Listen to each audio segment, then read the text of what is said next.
Howdy, sixth grade. How are you doing today? Time for us to do ourselves a little mathematics. So, Mrs. Kinzel, or I'm sorry, Miss Kinzel, should have a piece of paper to use for your notes. Please make sure you have that. It looks a little bit like this. It is a formula sheet. Somewhere I've got to find my tools here. Give me 2 seconds here. They should be coming up here. Today we're talking about geometric formulas. There it is. There's my toolbar. And let's make it just a touch bit bigger.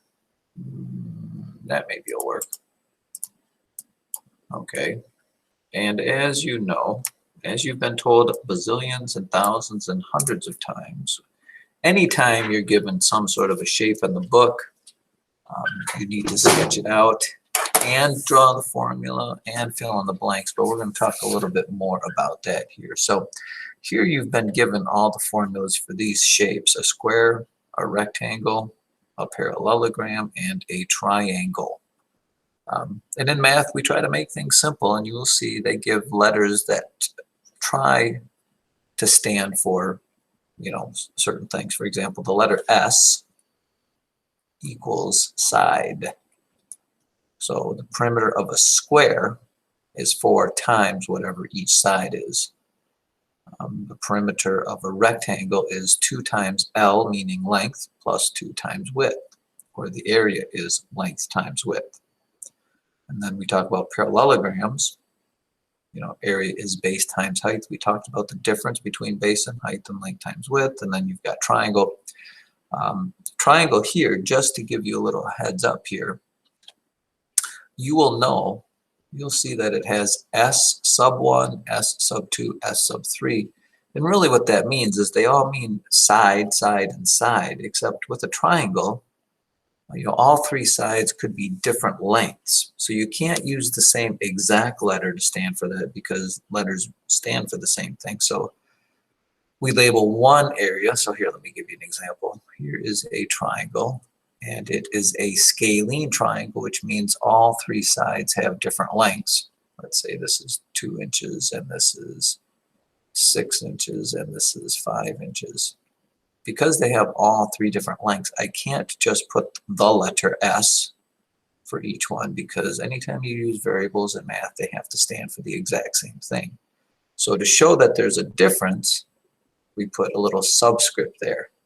Okay, it's not like exponents where it does anything to the number. It's just a way to label. So S1, S2, S3. So when they give you the perimeter for triangles, S1 plus S2 plus S3, they're just telling you. Now, if it happened to be that it wasn't an equilateral triangle, then they would be the same. But we have to give a formula that works for everything. So that's what that is. So back to the spiel. Here is the deal. Reiterating, let's say, for example, the book gives you a problem and you have a triangle.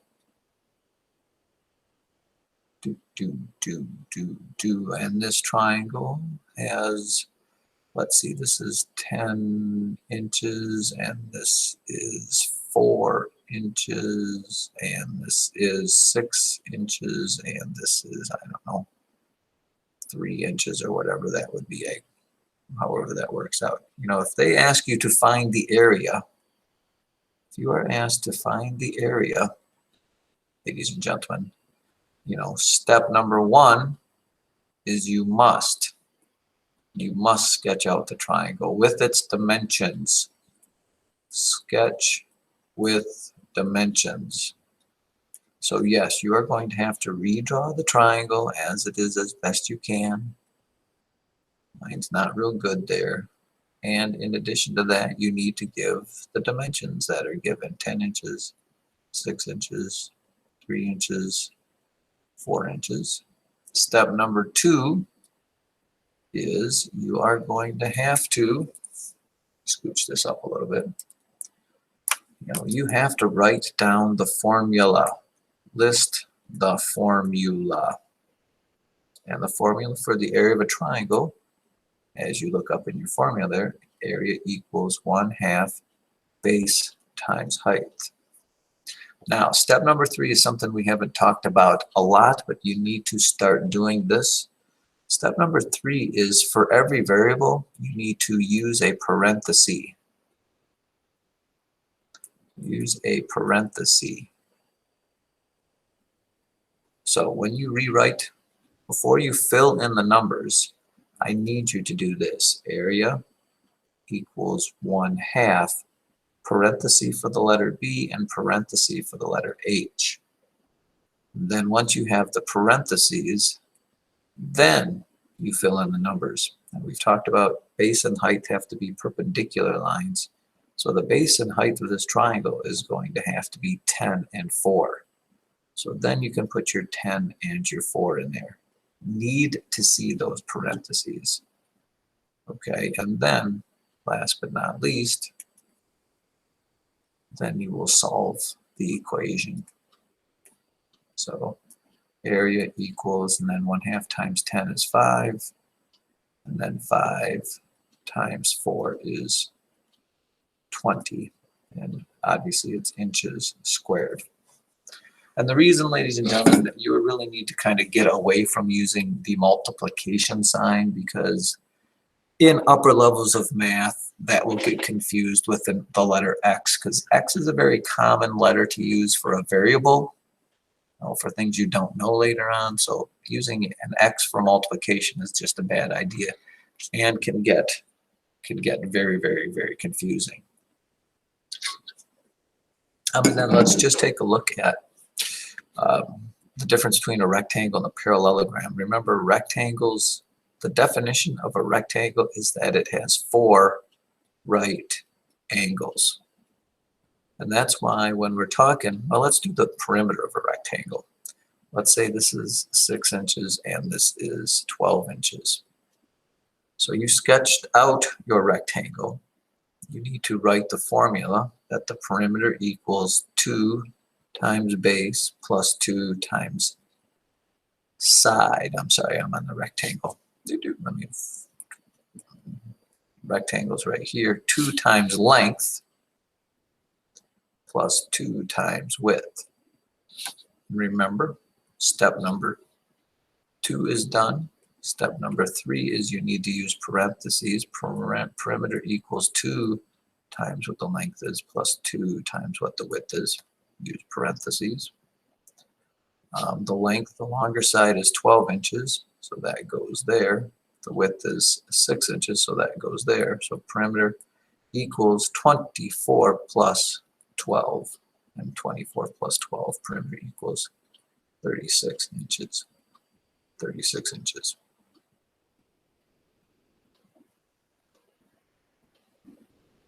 Okay. The area of that rectangle is length times width. So if you're doing the formula for that, area equals LW. Area equals L times W. Putting in the L and the W, which is 12 and 6. Length times width.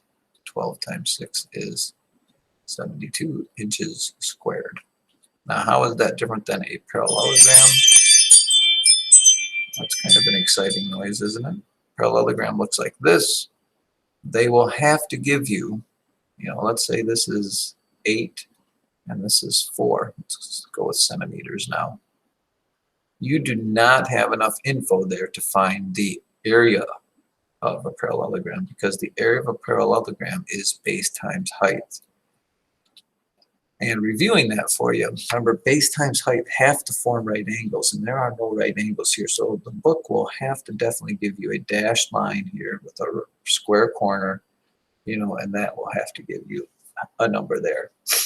So then putting in your parentheses, the base and the height, the two ones that form the right angle are 3 and 8.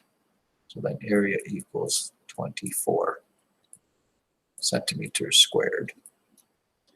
So hopefully you kind of get the gist of that. These are not new formulas, but the book thinks it's a good idea that you get them down and you have them there. Please, please, please show your work so I don't have to be the bad guy and all of that. I know you can do it. Thanks for tuning into this version of mathematics fun and have a good day.